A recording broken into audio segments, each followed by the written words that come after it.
Сайн ноён хан аймаг 1911-с 1923 он. Сайн ноён хан аймгийн нутаг дэвсгэрийн хэмжээ нь 224,256 амдэрүүлжин км, нутгийн урд нь 810 км, өргөн нь 210-аас 510 км байсан байна.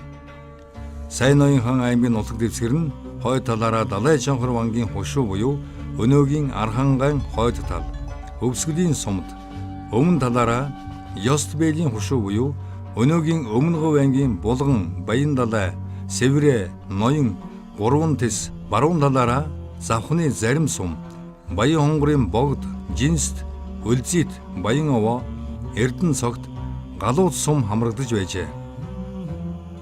1725 онд Манжийн Найралт төв хаан Халахын 3 аймгийг 75 хушуу бүхий 4 аймаг болгож, Данзан ламын жиж хүү Хошоо Чинван Дашдын дэвт хан сол олгож, Түшээт хан аймгаас 19 хушуу тасдан эзэмшил болгон өгч, Сайн ноён хан аймгийг байгуулж байсан байна.